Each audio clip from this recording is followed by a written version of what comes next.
September 24, 1988. A Tuesday morning that would shatter everything the world believed about James Brown. At 55 years old, the godfather of soul sat behind the wheel of his pickup truck, a loaded shotgun beside him, sweat pouring down his face beneath those signature sunglasses. Police sirens screamed behind him. 2 state lines ahead. And in his mind, a chaos no stage performance could ever contain. What happened in the next 2 hours would become legend, not the kind James Brown had spent 30 years building, but the kind that breaks a man in half. When you're known as the hardest working man in show business, when your name means discipline and perfection and unstoppable energy, what do you become when the world watches you fall apart at 90 miles per hour? Years later, when Chadwick Boseman chose to portray James Brown's life on film, he made a decision that shocked Hollywood producers. They wanted to open with the glory, the Apollo Theater, the screaming crowds, the birth of funk. But Boseman insisted on opening with this moment instead. September 24, 1988. Because how do you explain the sheer force of will it took to become James Brown? You show them what happens when that level of control finally, catastrophically fails. The boy who learned to never stop ***. May 3, 1933. Barnwell, South Carolina. James Brown entered a world that didn't want him. Poverty so deep it felt like drowning. A father who worked himself to exhaustion and still couldn't feed his family. And a mother, Susie Brown, who looked at her life and decided she couldn't do it anymore. James was 4 years old when she left. No explanation. No promise to return. Just gone. The abandonment carved something fundamental out of James Brown's psyche. Created a void that would never fill, no matter how many screaming crowds, how many #1 hits, how many times the world chanted his name. Because when you're 4 years old and your mother leaves, you learn a terrible lesson: nothing is permanent. The only thing you can control is yourself. So you control yourself absolutely. By the time he was a teenager, James Brown had developed a work ethic that bordered on inhuman. He would practice dance moves until his feet bled. Would memorize songs after hearing them once. Would push his body past exhaustion because exhaustion was weakness, and weakness meant abandonment, and abandonment was death. Nobody understood he was terrified. That every moment of his life was animated by the fear that if he stopped, if he rested, everyone would leave him just like his mother had. The famous cape routine that would later define his stage show? It started as a real collapse. Early in his career, James would push himself so hard during performances that he'd literally pass out on stage. His band would drape a cape over him, help him off. And then always, he'd shrug off the cape and return. The audience loved it. Thought it was part of the act. But in the beginning, it wasn't an act. It was a man literally working himself to unconsciousness and then forcing himself back up because stopping meant failing. The imperial phase and its cost ***. By the time James Brown hit his 20s, he'd formed the famous Flames and scored his first hit, Please, Please, Please, in 1956. The song was perfect. A man literally begging, his voice cracking with desperation. Critics called it raw emotion. They weren't wrong. But what they didn't understand was that the desperation wasn't performance. It was real. The 1960s were his imperial phase. The Apollo Theater recording in 1962 that changed everything. Papa's Got a Brand New Bag in 1965, inventing funk by putting the emphasis on the one, that first downbeat that became the foundation for everything that followed. Say It Loud, I'm Black and I'm Proud in 1968, becoming a voice of the civil rights movement. James Brown wasn't just successful. He was essential. The pressure of that role, of being a symbol instead of a person, was immense. And James Brown dealt with it the only way he knew how. By working harder. Controlling every detail of every show, fining band members for wrong notes, demanding perfection from everyone around him because he demanded it from himself. But the human body and mind weren't designed for that level of sustained pressure. By the early 1970s, cracks were starting to show. James began using drugs, initially just to maintain the schedule, to perform when his body was screaming for rest. The classic cycle that had destroyed so many performers before him. He told himself it was different. He was still in control. Except that's never how it works. His third marriage, to Adrienne Rodriguez in 1984, was particularly tumultuous. They fought constantly. There were police calls, allegations of domestic violence from both sides. James needed the chaos. Needed the fight. Because if everything was calm, if there was nothing to struggle against, who was James Brown? The spiral asterisk. By the mid-1980s, James Brown wasn't just using drugs to maintain his schedule anymore. He was using them to quiet the paranoia that had taken root in his mind. The sense that everyone around him was plotting against him. It started small suspicions about band members, about business associates. But it grew. Until James Brown spent his days and nights convinced he was surrounded by enemies. The bathroom obsession started sometime in early 1988. There was an insurance office adjacent to one of his buildings in Augusta, Georgia.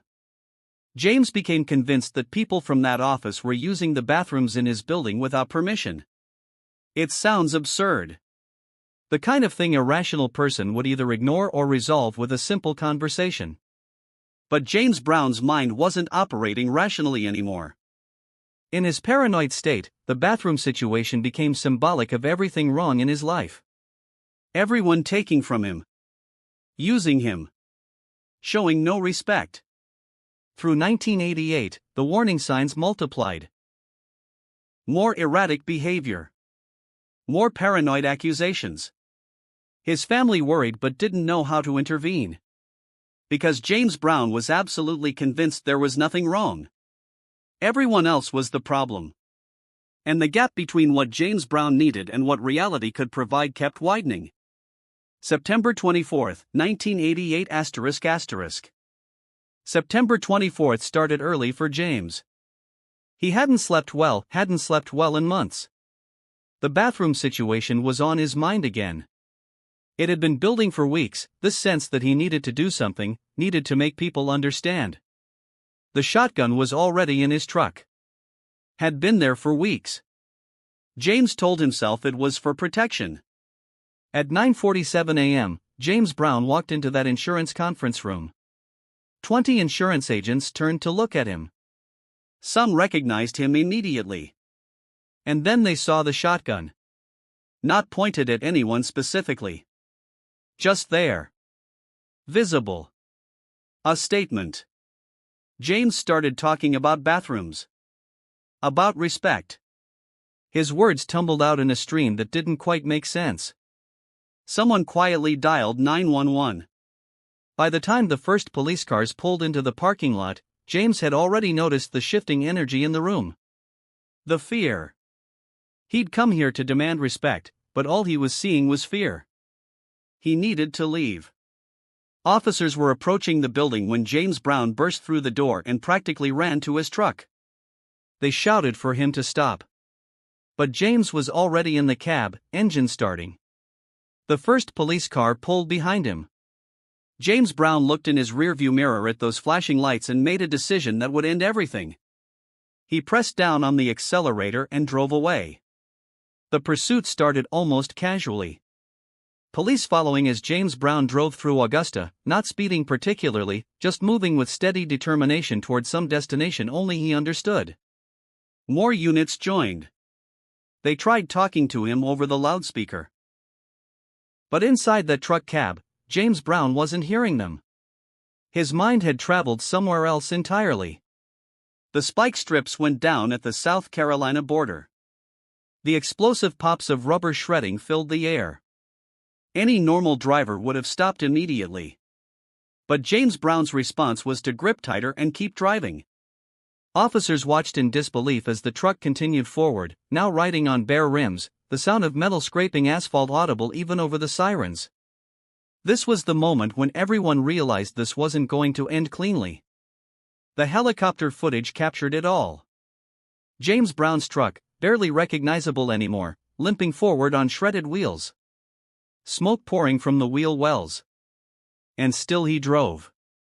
1 mile. 2 miles. 6 miles. James Brown drove 6 miles on bare metal rims before the truck finally gave up. The engine seized near Aiken, South Carolina.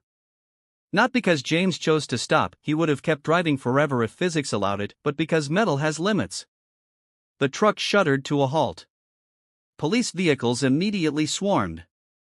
James Brown sat behind the wheel for a long moment, hands visible, sunglasses still on.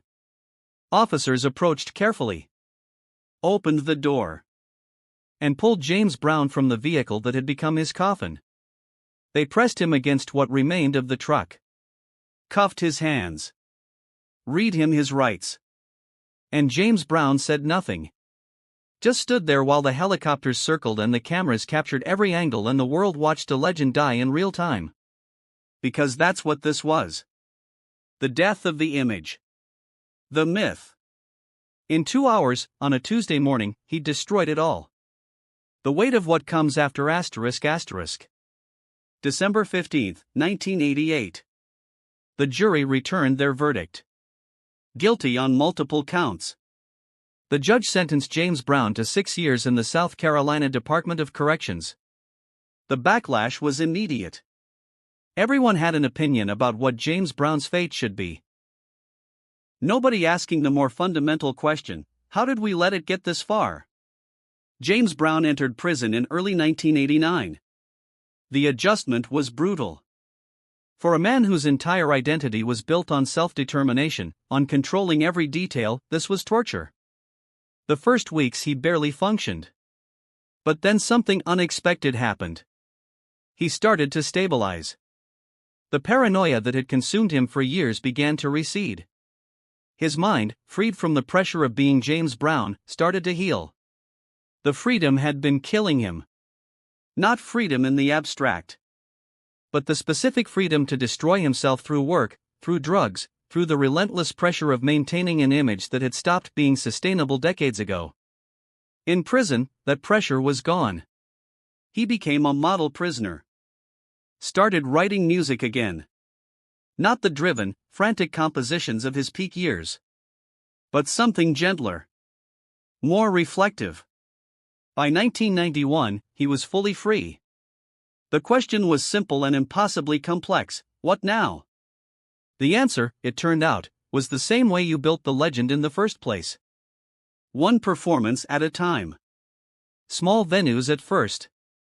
Crowds that were part nostalgia, part curiosity, part genuine love for the music. He gave them the Cape routine. The familiar songs. The illusion of the old James Brown, even though everyone knew it was just that, an illusion. The 1990s were kinder to him than he deserved. Hip-hop artists began publicly crediting him, sampling his work. There was a reassessment happening. A recognition that whatever demons James Brown had battled, his contribution to music was undeniable. Without James Brown, there is no funk. Without funk, there is no hip-hop. On Christmas Day, 2006, James Brown died of congestive heart failure in Atlanta, Georgia. He was 73 years old. The funeral was held with thousands attending. And underneath all of it, the unspoken question, could we have saved him? The answer, probably, is no. Because saving James Brown would have required James Brown to stop being James Brown. The real legacy ***. When Chadwick Boseman chose to get on up with the 1988 chase scene, he was making a statement about how we build and destroy our heroes. The studio wanted glory. But Boseman understood that you can't comprehend the triumph without understanding the cost. The same qualities that let James Brown rise so high, the obsessive discipline, the refusal to accept limits, those same qualities guaranteed the fall. In the years since his death, hip-hop artists have sampled James Brown more than any other artist in history. Funky Drummer alone has been used in thousands of tracks. His innovations became the language of modern music. In that sense, James Brown achieved immortality.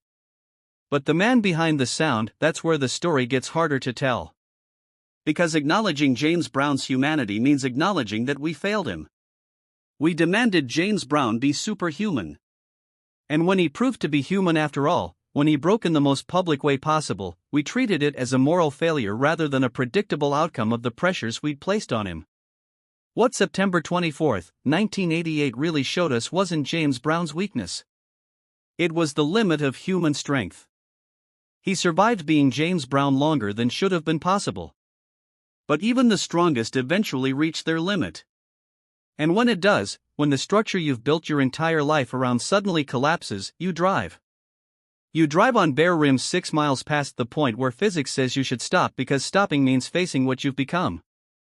In the end, James Brown's story is about the price we pay for demanding perfection from people. We loved James Brown's music. Loved his performances. We loved that so much we didn't notice or didn't care that maintaining that image was killing him. And when he finally broke, we treated it as failure rather than the predictable outcome of unsustainable pressure. The demons didn't catch up with James Brown on September 24, 1988. They'd been there all along, from the moment his mother walked away when he was 4 years old. We just didn't want to see them. Because seeing them would have meant acknowledging that James Brown was human. And humans need rest. Need help. Need the space to be imperfect and struggling. But we didn't give him that space. We got the music. James Brown got the demons. And on September 24, 1988, the world finally watched what happens when that exchange rate comes due. James Brown's story isn't just about the rise and fall of a musician, it's a deadly bargain made with the limits of human will. The emptiness carved by abandonment in his childhood became the engine that drove him forward and the silent wound that consumed him from within. And we, the spectators, applauded the sweat on stage while ignoring the collapse happening behind the spotlight. Because crowds are always drawn to the shine, never the fracture. Maybe the real question is this: when does a person truly lose control? When drugs, fame, and paranoia finally crush them? Or when they keep pretending everything is fine while the child inside has already sat down and begun to cry? James Brown spent his entire life chasing that voice that said keep going. He never gave himself a moment to listen inward. Because to him, stopping was the same as dying. But here's the truth: those who don't know how to stop will eventually be stopped. Some by illness, some by loneliness, and some, like James Brown, by a morning drenched in sirens and desperation, behind the wheel of a car speeding nowhere. That day, it wasn't just James Brown who broke, our idea of what a hero should be shattered too. Because that image showed us something undeniable: the figure on stage wasn't untouchable. He was human, flesh, fear, and failure. And maybe that's why this story isn't just a tale of downfall. It's a confrontation with the inevitability of being human. And no matter how strong you become, no matter how loud the applause, if you never make peace with your own emptiness, no love from the outside world will ever truly heal you. James Brown's life screams a message at us: it's easy to earn applause. Forgiving yourself, now that's the hard part. Maybe you felt something reading this. Maybe the darkness behind the stage lights felt familiar. Maybe you too are moving through life like a car with broken brakes. If so, don't see this just as a biography, see it as a mirror. Because sometimes the greatest victory isn't accelerating, it's knowing when to stop. If this story resonated with you, share your thoughts. I'd love to hear your perspective. Every comment is a new rhythm, a new beat. By following, you can walk alongside this journey, and with a simple like, you help these deeper narratives reach more people. Remember this: everyone hears the rhythm. Only the awakened notice the silence.